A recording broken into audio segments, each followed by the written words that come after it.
Saudações, meus caros! No vídeo de hoje, nós vamos voltar ao nosso casamento entre história e literatura aqui no nosso canal, dessa vez para falar sobre o livro O Som do Rugido da Onça, uma obra da escritora e historiadora Micheline Perunsky.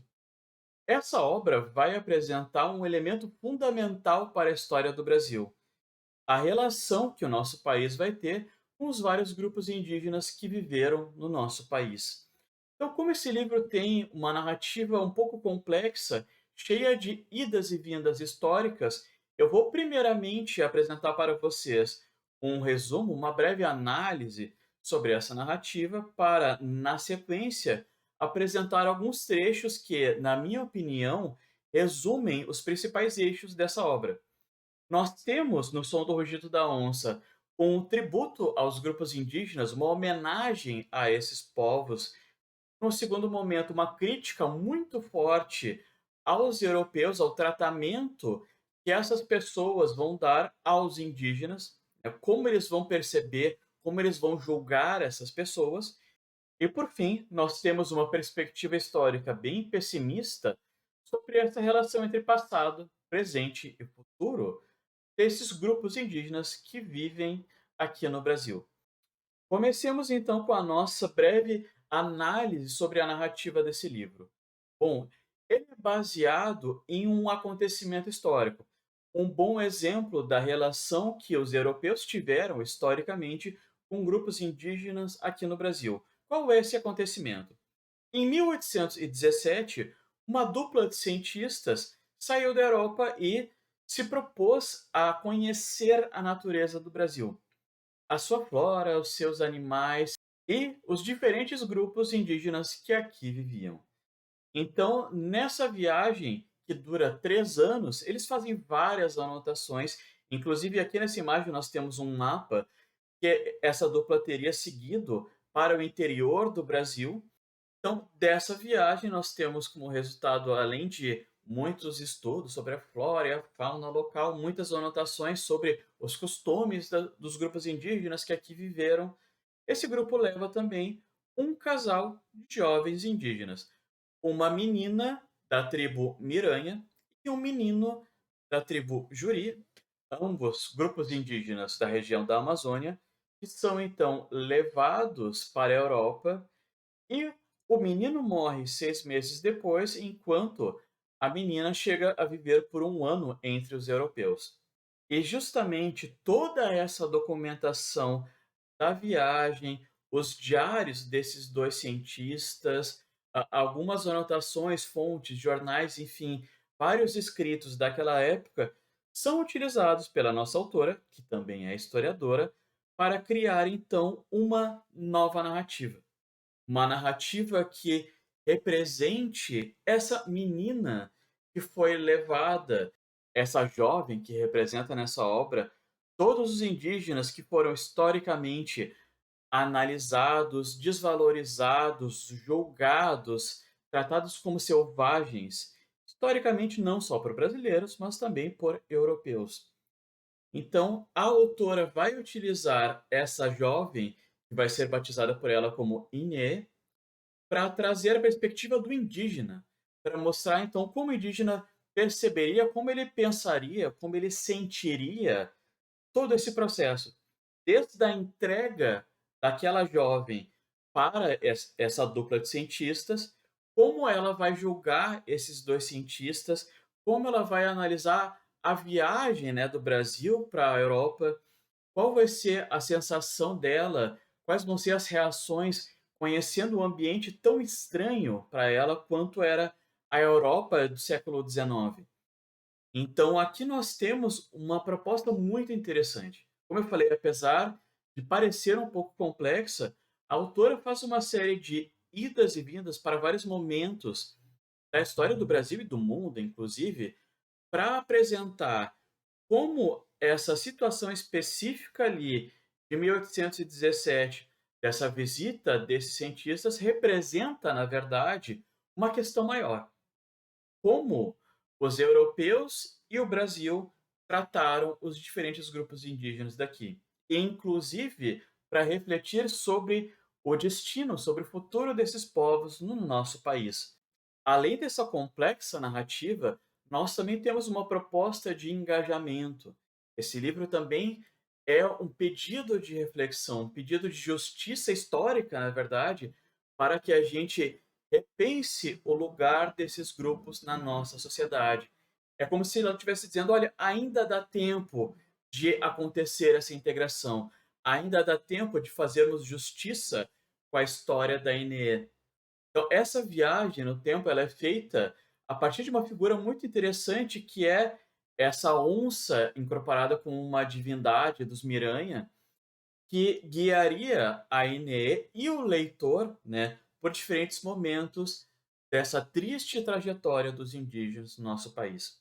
Depois desse resumão da obra, então, eu quero analisar junto com vocês três passagens do livro e, como eu disse anteriormente, ah, essas passagens resumem, na minha perspectiva, na minha leitura, alguns elementos fundamentais desse jogo proposto pela autora entre passado, presente e futuro dos grupos indígenas, para que a gente repense a importância deles, para que a gente repense os crimes que foram cometidos contra eles e para que a gente pense também qual é o destino que nós queremos dar, enquanto Brasil, para esses grupos. Nessa passagem, nós temos a apresentação de costumes dos indígenas feitos pela própria NE, junto com o espírito da onça que leva ela de volta para aquele lugar que ela tinha tanta saudade, para aquele lugar que para ela era algo tão importante e traz vários elementos, várias qualidades, né, daquele povo. Então vamos para a leitura. A caçada era a guerra, guerra pequena, guerra de festa, mas nem por isso desimportante. Os homens partiam para a caçada enquanto as mulheres ralavam a yucá alvíssima. Essa yucá que é um tipo de mandioca, assim, de forma bem genérica. As mulheres, aquelas mesmas, sua mãe, suas tias, suas avós e irmãs, eram os animais a serem caçados e, ao mesmo tempo, eram também os bolos de yucá que preparavam. Então aqui a gente tem um elogio primeiro a essa relação de comunidade dos grupos indígenas, a importância dada à família, né, aos diferentes núcleos familiares que se concentravam ali naquele momento de festa, naquele momento de uma guerra ritual, né? E ao mesmo tempo, essa ligação com a natureza, dessa representação das pessoas se ligando aos animais, da importância que essa comida, que esse bolo de mandioca, então, vai ter para essa integração do grupo. Então, aqui nós temos um elogio à comunidade, um elogio a vários elementos culturais importantes de vários grupos indígenas aqui no Brasil. Claro, o foco aqui é falar especificamente sobre os Miranha, que é na história, né, o grupo da NE, mas aqui nós temos uma ideia de valorização dos grupos indígenas no Brasil de uma forma geral. O próximo eixo que eu quero analisar com vocês é o estranhamento dos europeus diante dos grupos indígenas e como esse estranhamento vai servir para desvalorizar, né. Então ele não é só desconhecido, ele não é só incompreensível, mas ele é bárbaro também, ele é selvagem. Aqui, nessa imagem que eu coloquei, são ilustrações tiradas do próprio diário desse cientista. Então a gente vê aqui o quanto as pinturas, né, a vestimenta desses povos chamava a atenção. Mas aqui nessa passagem eu separei um momento fictício, uma situação imaginada pela autora que poderia ter acontecido com essa jovem menina Miranha, incorporada pela Inê. Então, nessa situação, a menina estava descobrindo então o seu corpo, ela menstrua e acaba ficando desesperada. Não tem nenhum adulto ali para explicar para ela o que estava acontecendo com o próprio corpo. E os cientistas, os Pix e o Márcio, sem saber como lidar com ela, eles entregam para uma empregada que trata a menina com toda a indiferença, como se ela fosse pior do que um animal, inclusive. Que ela não sabia como lidar com aquela criança. Então vamos para essa passagem que fala sobre como essa empregada vai lidar com a Inê. Não cultiva uma opinião favorável sobre a menina, que os cientistas Spix e Márcios colocaram a seus cuidados. Agora, ainda menos, né, depois da situação da menstruação. Visto ter se comportado como um animal raivoso. Cara, a menina estava extremamente assustada, né? Pedissem que cuidasse de uma cabra montesa e ela teria menos trabalho. Então aqui nós temos uma situação fictícia, mas que é completamente plausível diante dos comentários que o Márcio faz em seus diários, de vários relatos dos europeus que visitaram essa exposição dos dois indígenas. Né? Nós temos vários elementos para compor, então, essa possível reação que a empregada dos cientistas teria quando ela encontrou essa jovem Miranha completamente assustada, acuada, sozinha, né? Sem saber o que fazer. Então, algo natural de uma criança, de uma jovem menina, para essa empregada, então poderia ter sido o comportamento de um animal bárbaro e incompreensível. Para fechar essa análise, eu trago uma breve passagem de um diálogo que acontece no final do livro, quase, entre a Ineê e essa divindade onça.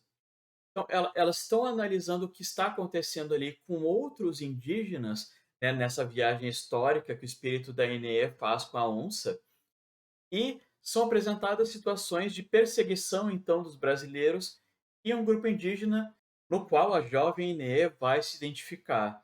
Então começa um diálogo muito significativo. A Inê pergunta: e a ruindade, ela acaba? Ou seja, esse tratamento dado, esse sofrimento dos indígenas, um dia vai acabar? E a onça responde: tu aprende que a ruindade não acaba. Não acabou com tudo que fizeram antes de Messê vir para o mundo e muito menos com o que fizeram com tu e os teus companheiros. Ou seja, essa ruindade ela não acabou antes de tu nascer, antes de tu vir para esse mundo, não terminou contigo, com o teu sofrimento e dos teus companheiros, nem acabará depois que passaram o que fazem ali com Caieme, filha do filho do teu irmão. Essa Caieme, então, seria uma representação dessa geração futura da Iné, que ainda passava pelo mesmo sofrimento da interferência dos brancos nesses grupos indígenas. Então, aqui nós temos uma perspectiva bem negativa, mas que, na verdade, nós podemos interpretar como um alerta da autora, de que quem pode dar fim a essa ruindade é o Brasil como um todo, né? Cabe a nós repensar, a partir dessas relações históricas, como estamos tratando os grupos indígenas no nosso país. E, ao mesmo tempo, cabe a nós repensar, fazer uma justiça histórica e relembrar, valorizar a cultura desses povos, assim como esse livro propõe em vários momentos. Bom, pessoal, eu espero que vocês tenham se interessado pelo som do rugido da onça. Ficamos por aqui então. Bons estudos. Abraço.